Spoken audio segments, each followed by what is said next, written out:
मुसलमानों के साथ क्या हुआ, उनकी एक प्रॉब्लम हो गई, इतिहास में जाएं, मुसलमानों के यहां तेल निकल आया, ये उनका गुनाह है। तो जब वो तेल निकला उधर, तो अमेरिका को वो सारे तेल की मिल्कियत चाहिए थी, तो वो वहां पहुंचे, फिर वहां पे झगड़े शुरू हुए, लोग मरने शुरू हुए, विद्रोह हुआ, लोग मरने लगे। वो सारी खबरों को छुपाने के लिए एक ब्रांड चाहिए था, वो ब्रांड बनाया गया टेररिज्म का, इस्लामिक टेररिज्म का, जो पिछले बहुत सारे 30-40-50 सालों से, 30-40 सालों से वो हमको बेचा गया है टीवी के माध्यम से। टीवी भी देखें तो आप सारे टीवी चैनल्स जो बड़े बड़े कॉरपोरेट हाउसेस के द्वारा ओन्ड है, तो जाहिर है वो ऊपर से फरमान आता है, तो वो एक ब्रांड बनाया गया, वो ब्रांड हमको बेचा गया, पुष्ट दर पुष्ट बेचा गया, वो हमने खरीदा है। इसको रिवर्स करने में बहुत टाइम लगेगा। डेली बेसिस पे every individual has to make an effort कि नहीं, मैं इस स्टीरियोटाइप को तोड़ूंगा। अगर आपको एक बात समझ में आ गई, प्लीज, आज बोल रहा हूं मैं, बार बार बोलता हूं, ये जो इस्लामिक टेररिज्म है, इसने सबसे ज्यादा मुसलमान मारे हैं। पता है ये बात आपको? सोच के देखिए ना, सबसे ज्यादा हिंसा कहां हो रही है? मिडिल ईस्ट में। वहां कौन रहता है? मुसलमान रहते हैं।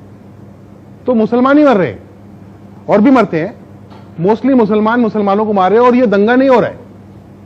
तो इसका मतलब जो हमको बेचा गया है माल कि ये इस्लामिक टेररिज्म है, ये इस्लामिक टेररिज्म नहीं, ये टेररिज्म तो है, क्योंकि इस्लाम में ये तो नहीं लिखा हो सकता ना कि मुसलमानों को मारो, और वो मुसलमानों को मार रहे हैं, तो इस्लामिक तो नहीं रह गया, ये टेररिज्म जरूर है। इन दोनों को जिस दिन अलग करके देख लेंगे, आप अपने पड़ोसी को प्यार करने लगेंगे और उसकी मदद करने लगेंगे, क्योंकि वही बेचारा फंसा हुआ है।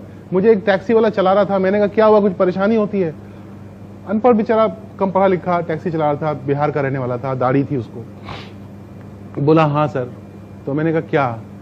बोला अच्छा नहीं लगता सर, शक से देखते हैं, वो नाम जैसे ही बोलते हैं तो ऐसा थोड़ा डाउट से हो जाते हैं लोग। तुम सोचो उस आदमी पे क्या बीतती होगी, यही पैदा हुआ है, यही जलेगा, यही मरेगा, जलेगा तो नहीं, यही इसी मिट्टी में दफन होगा। वो आप उसको प्यार करने से रोक रहे हैं। अगर वो प्यार करने की कोशिश कर रहा होगा भी ना, आप उसको शक से देखेंगे तो उसका कहेगा बाहर में जाओ ना, मुझे नहीं करना प्यार। तो उसका एक ही तोड़ है, प्यार। एक आपके पास वक्त हो तो एक छोटी सी कहानी सुनाना चाहता हूं। एक छोटे छोटे भाई बहन दो समंदर से लौट रहे थे, तो सीपें इकट्ठी की थी भाई ने, 9-9, 8-8 साल के। ये व्हाट्सएप पे आई थी कहानी, ऐसी भी आती है वैसे। तो आ रहे थे, उनके पास पैसे नहीं थे, बहन ने एक दुकान दिखी, उसने बोला कि मुझे चॉकलेट चाहिए, तो भाई बड़े मन से इकट्ठी करके लाया था सीपें वो। तो उसने कहा हाँ चल ले आते हैं, उसको समझ ही नहीं थी कि पैसे लगते हैं। तो वो गया, उसने कहा मेरी बहन को चॉकलेट दे दो, तो उसने दे दी बुढ़े आदमी ने। तो उसने सीपें दे दी, बोले मेरे पास सीपें हैं तो ये ले लो। तो उसने उसको पैसे की तरह ट्रीट किया, और उसने उसे 6 सीपें निकाल ली और बाकी उसको वापस कर दी। तो बच्चा खुश होकर अपनी बहन के लिए उसने चॉकलेट खरीद ली और वो सीपें लेके चला गया। तो ये जो दुकान का मालिक था, उसके नौकर ने उससे पूछा कि चचा ये आपने सीपों के बदले में चॉकलेट कैसे दे दी, पैसे तो दिए नहीं उसने।